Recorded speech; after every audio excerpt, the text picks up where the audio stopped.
আসসালামু আলাইকুম, সবাই কেমন আছেন? আমি সকালবেলা এখন কাজে যাইতাছি। আজকে আমার গাড়ি নষ্ট, তাই হাইটটা কাজে যাইতাছি। স্টেশনে বাসে যাবো, তার কারণে একটু সবার লাগে একটু শেয়ার করি। দেখেন বেলা এখন বাজে 6:15 সকাল। দেখেন সামনের ওয়েদার, 6টা বাজে।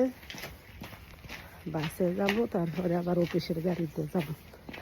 তো হাঁটতাছি, তাড়াতাড়ি না গেলে বাস পাবো না।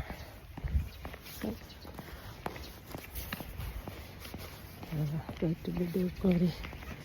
এই যে দেখেন এই দেশের সিগন্যালগুলা, লাল বাতি জ্বলে, সবুজ বাতি জ্বলে।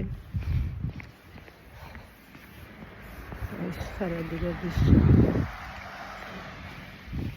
ঠান্ডা, হাত বাইর করন যায় না। হাত বাইর করলে হাত বরফ হয়ে যায়।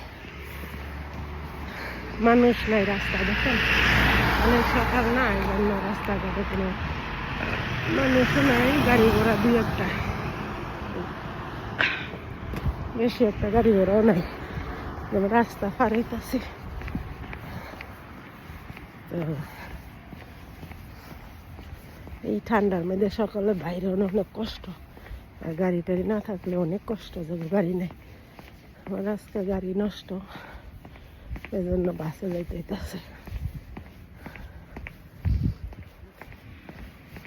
আপনাগুলোকে বক বক করতে করতে স্টেশন পর্যন্ত যাই মুগা।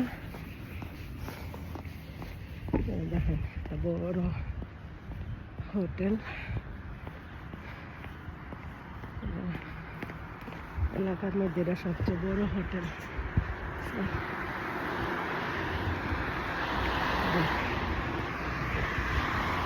প্রচুর ঠান্ডা, আমি হাত বের করে রাখছি তো আমার হাত অনেক বরফ হয়ে যেতেছে।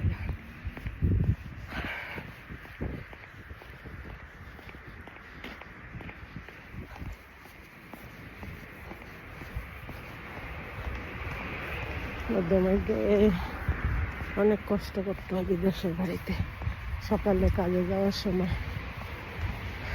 এই কষ্টগুলা যারা বিদেশ না এসে এরা বুঝবো না।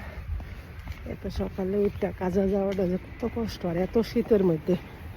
এখন -3 তাপমাত্রা চলতেছে।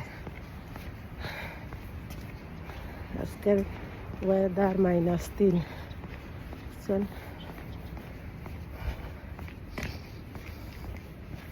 বিদেশ ছেলে হোক মেয়ে হোক একরকমই কষ্ট। কালকে অসুস্থ ছিলাম, কাজে যাই না, শরীরটা অনেক অসুস্থ লাগছিল। মালিকরে ফোন করে কইছি, দেখ আমি আজকে ছুটি কাটাবো, আজকে কাজে আমো না। আল্লাহ হাফেজ, সবাই ভালো থাকেন।